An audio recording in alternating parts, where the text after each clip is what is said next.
welcome to Uncle Brent's Shed. On this episode, we start tackling the rust. Rightio, I plan on doing a little bit of work on this over the next few weeks. I'm gonna weld my patches in down there.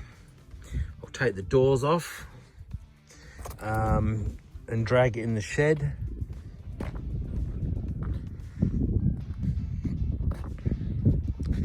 So this is, I'll be getting some donor parts off of this. I'll grab the dash frame and steering column out of this one. I'll just pick all this crap off and then just leave it rusty. Obviously it doesn't really matter. And the other thing is that steering wheel is going in that ute.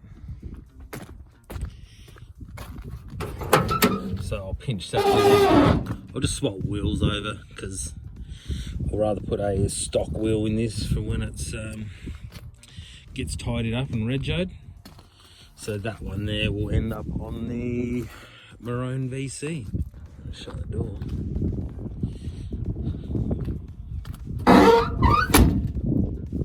Our big bird's still going well.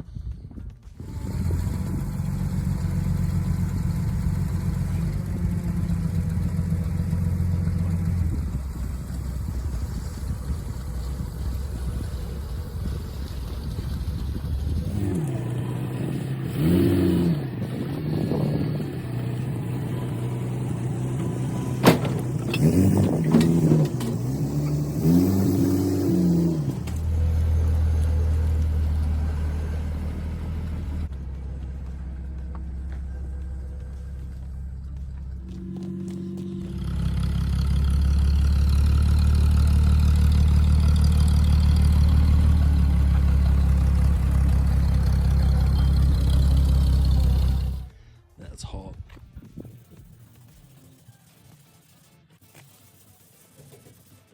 I've been meaning to get this off for a while. I just didn't want to be too aggressive because I want to keep the, well, what's left of the patina.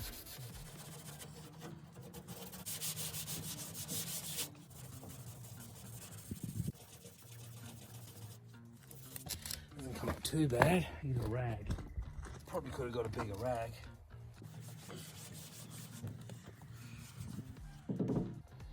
Might give this one of these panels a light rather than con my sun into giving it a polish. See the old rat comes up like.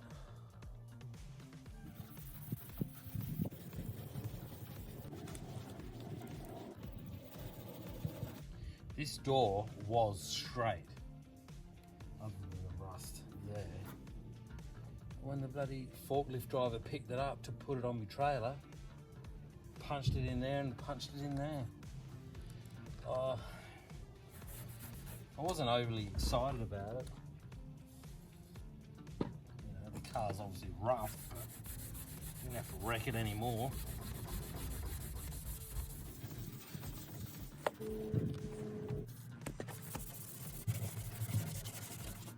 Now, Billy, if you're watching, because I did notice on one of my comments on this car, a William, someone commented, and they knew exactly where this car come from, what wrecking yard. They said it had been sitting, you wrote your name on there a good 12 months before I picked it up. Apparently you had plenty of time to grab it, so it's been sitting that long with the writing on it. It's had lichen grow over the top of it, so yeah, it's definitely been sitting for a while.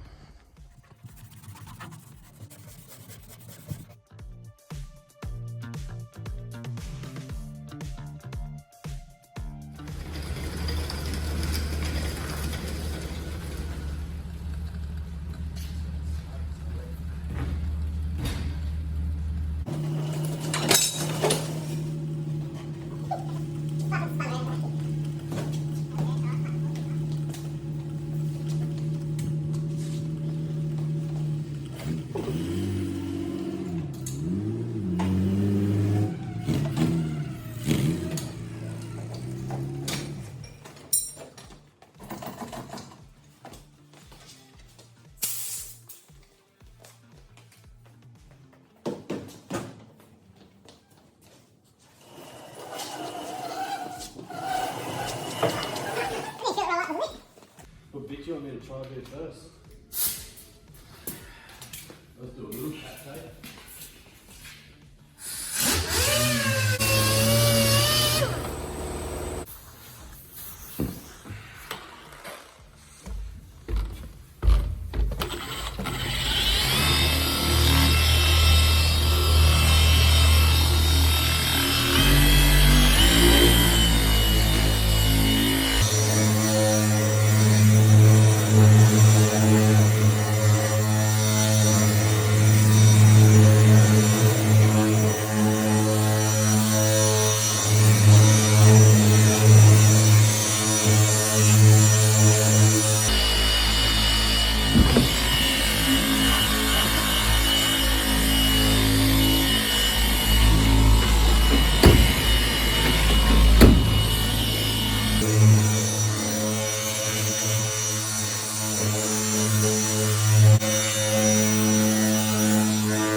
That's as good as it's gonna get. No, can get better than that. Just a quick update on people who may not have seen this car before. Picked it up at a salvage yard that was closing down. Paid $300 for it. Some people say I wasted $300 and it's just scrap. Well, that's in some people's eyes. I'm planning on giving it another lease of life. I'm going to hopefully put a 1UZ Toyota V8 in there, 4 litre. It's going to be a skid pig. Currently about to remove the front doors. All right, so that paint didn't come up too bad. My lad polished it for me. Still, you know, I'm pretty sure that'll be the original paint over the original primer and red oxide. 90% of the car has original paint except the left front guard bonnet, which it doesn't have, and that rear quarter. We're probably going to clear coat, definitely clear coat in the roof. Don't know about the rest of the car, whether we just try polishing it like that. But yeah, we'll work it out as we go. All right, I'm gonna pluck these front doors off now. For those of you that can remember, I've made those patches up for down here. For those of you who can't or haven't seen the previous episodes, I've made a patch to weld in here. So I'm just gonna take this driver's door off, or both front doors. Just to add a bit of structure down there, and then I'll eventually box all this in.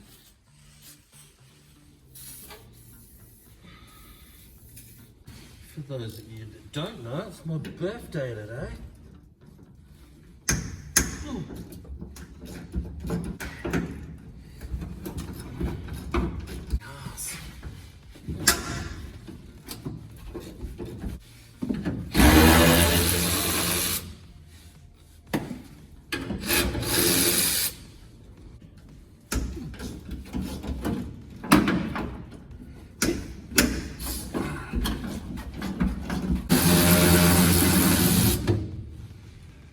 Rightioski. Passenger door. Now, I did pre-lube these a while back, just to, you know, obviously been sitting for a million years. Sorry about the lighting. My pet hate.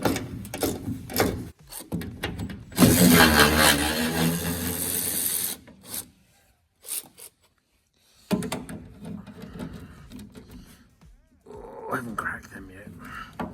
It's not a good idea to crack bolts with your ratchets, electrical, air.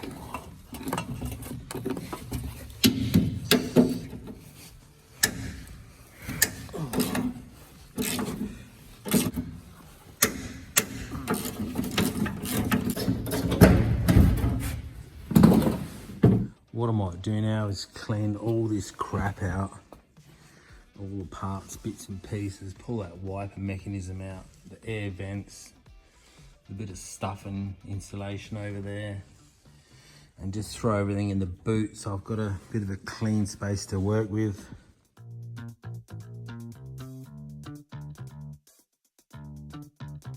Righty, so we got the car, got the inside cleaned out. It looks better on camera than it actually is. It has little pinholes in it. Over here it's pretty thin. So what I'll do,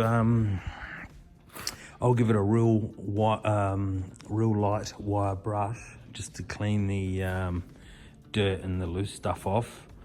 And then I'll buy a can of that cheap fish oil spray and give it a light fish oil. I'll probably leave it for a week or so and then buy some cheap tar and I'll just lather the floor up with some tar.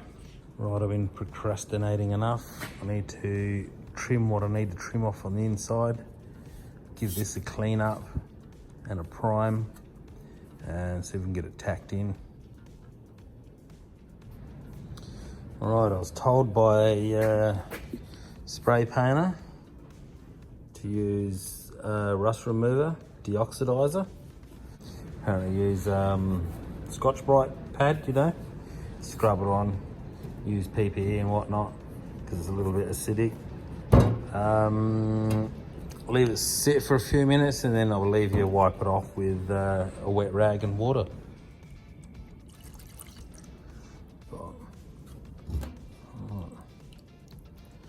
There you go.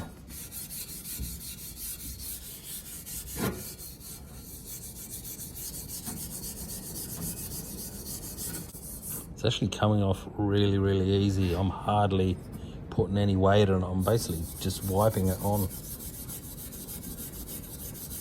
Right, we'll let that sit for a few more minutes.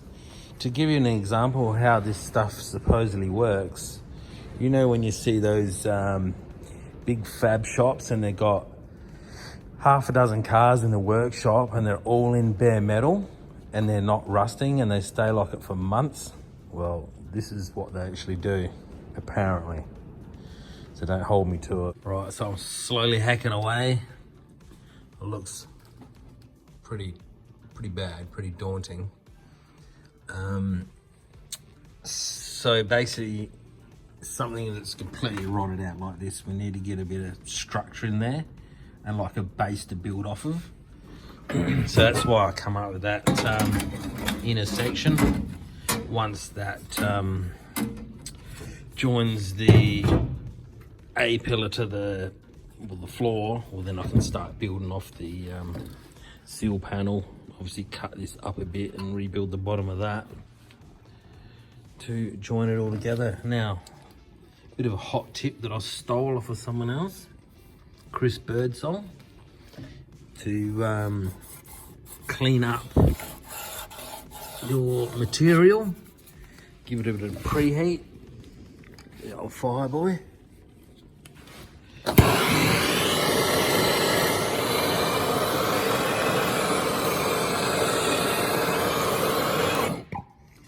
Probably too hot, and then wire wheel it. Bit hard one-handed, but you get the picture. Just spent the last, I don't know, 3 hours I suppose, stitching this in. It's a bit gross, I'm not going to get too close. I'm a bit blind in one eye and I can't see out the other, so that's my excuse. So yeah, slowly getting there. Something else that just crossed my mind today. It's probably the first time this car has been in a shed for probably 40 years. It's just been left to the extremes. Anyway, it's getting a bit of love now, so. Well, it's the following day. Next step is to remove the guards. So I'll take the guards off now because I need to access more down here.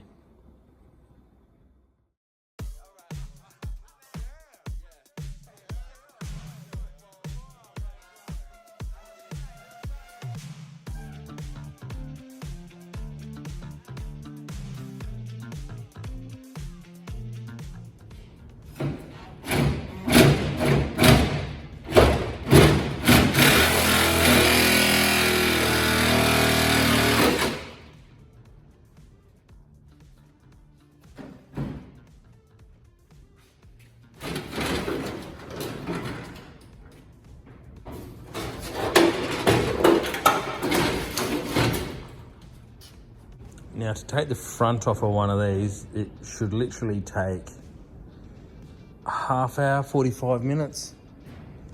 You've normally got a bolt down there on the bottom of the guard.